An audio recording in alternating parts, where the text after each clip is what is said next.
Welcome to one of the most incredible cars I have ever driven.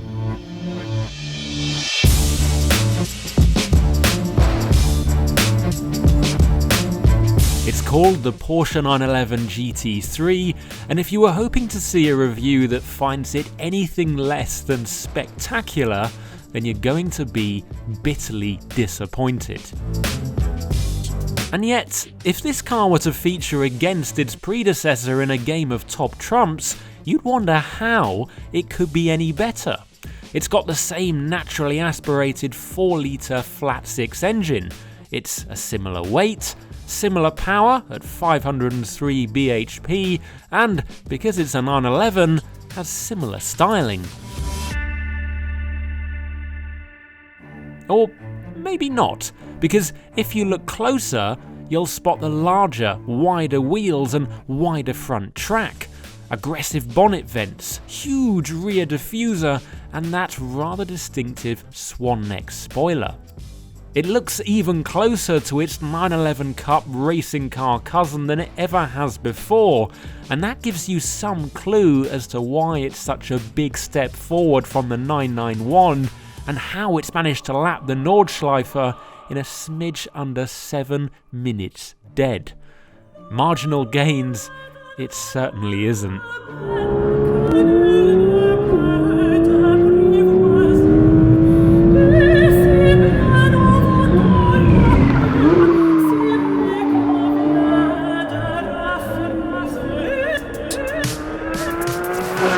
So, brand new Porsche 911 992 GT3. We're here at Bedford Autodrome to test it today, and if you haven't been to Bedford, you'll know that it's very, very flat. It's like Hockenheim or Silverstone or something like that.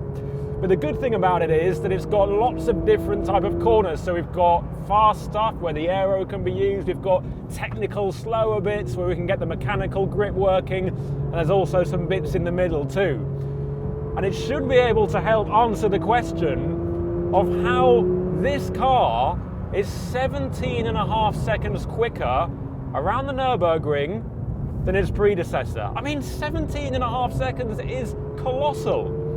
Now, two things we do know.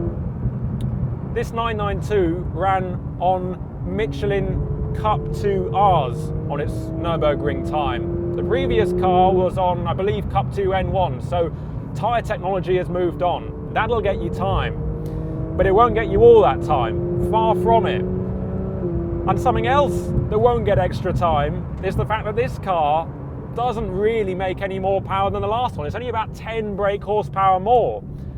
And for all that, it weighs 5 kilograms extra as well. So power to weight ratio, pretty much bang on the same. So we know there's no straight line advantage. It's got to be down to something else. Although saying it's got no real power advantage makes it sound like it hasn't moved on. But the thing is it didn't need to. This is still a naturally aspirated engine, and it's still phenomenal. I mean, have a listen to that.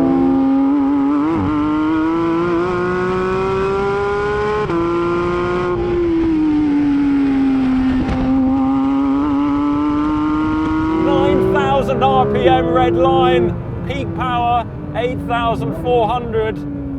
It's a glorious engine, and Porsche knows that people don't want more power from this really. They don't need it. That's what you get a Turbo S for, or a GT2. This thing has got that wonderful engine that we're going to have to say goodbye to soon. So every last second in its time, in its presence, really counts. It's such a glorious thing. And as I said, it's plenty fast enough. 0 to 62 miles an hour, 3.4 seconds. And because this is a Porsche, I'd wager it's probably a bit quicker than that.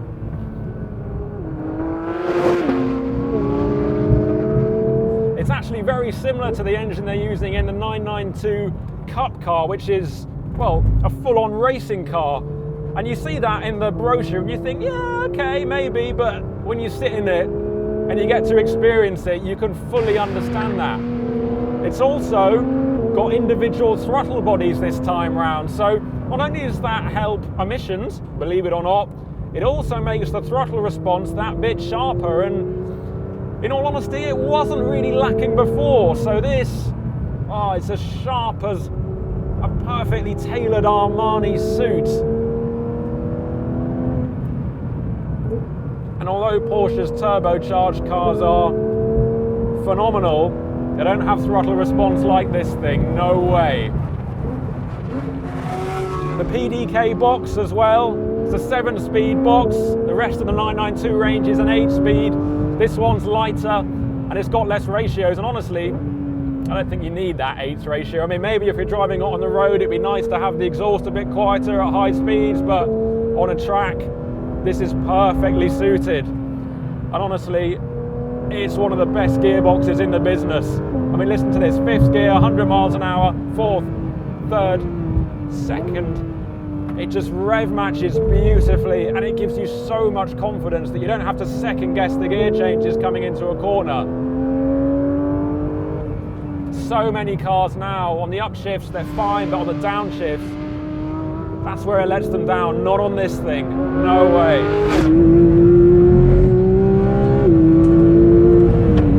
I've been pounding around this track for a while now, and it's just such a machine, this engine. Not only does it sound utterly incredible, but it's just like it wants to keep thrashing round.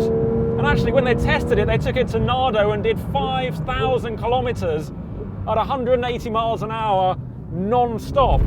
I mean, of course, they refueled it, but straight after that, it was back up to 180 and carry on going, and it took it. You could probably take this car to Le Mans, stick some slick tyres on it, and you'd have half the field in your rear-view mirror. I mean, maybe that's a slight exaggeration, but that's what it makes you feel like.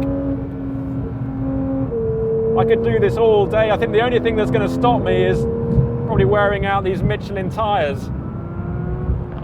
And actually, talking of Le Mans, the suspension, the front suspension is adapted from the 911 RSR racing car. They've been able to do that because of the 992's packaging advantages over the 991. So, out goes the McPherson setup, and in comes the double wishbone. And that, the more advanced suspension, together with a wider front track, quicker steering, and of course the new tyres that are also wider, 255 at the front, the difference in the corners, you can really feel it. It's not subtle, this is a big, big difference. It's just generating so much lateral grip that it's making me feel pretty unfit, because I'm getting thrown around in here, and the soft, squidgy me is just not accustomed to this kind of grip from a road car. It's properly phenomenal. I mean, you still got that slight little bit of vagueness around the center point on the steering, which you get with 911s. It's not completely razor sharp just off center, but once you get past that, it's just so intuitive, the steering, and so direct and so well proportioned, and of course so much feel, that for this kind of money there's just nothing better, aside from purpose-built stuff like Radicals or Caterhams. This is where the benchmark is at. That new front suspension setup, it just lets you have a much more consistent contact patch with the road. There's less movement going through the corners. That's not a bad thing. You can still feel what it's doing through your bum, through the steering wheel, but you're just aware that you can push it that much more and do things that you really can't do in anything else but something like this. And of course, you've also got rear wheel steering coming into play, so at lower speeds the rear wheels turn in the opposite directions to the fronts, and at higher speeds they go the same way to give you more stability. And what's clever about this system, when compared with others on other cars, is that it's not too overt. It doesn't corrupt the experience. You can just about detect that it's there, but you're not complaining about it. I think it works really nicely and it fits in with the car. And of course, today we're on a very, well, a fairly smooth track. Bedford has got a few bumps, but the point is that it's not a road, it hasn't got that pockmarked surface. But on this 992 GT3, you've got helper springs on the front, which mean that you can have that really high spring rate, that nice firm setup, which gives you the responsive front end. But should you go over a crest on the road, say, the tyres shouldn't lose contact, and you'll still maintain grip when you really, really need it and you're pushing on. Sorry if I'm going a bit hoarse here. This is actually quite hard work, but it's rewarding. Now, I will be honest, through the quicker stuff, I'd love to tell you all about the aero, but it's hard to make a comparison with the previous car when we haven't got them here back to back. But suffice to say, the figures, they kind of speak for themselves. In standard aero trim with the front and the rear diffuser and the spoiler set on the normal setting, you've got 50% extra downforce over the previous GT3. You can, at speeds of 120 miles an hour, you can have up to 150% more, which is just such a colossal gain. And around the Nürburgring, where, as I'm sure you've noticed, not much of it is straight, that's where you'll be getting big, big time gains.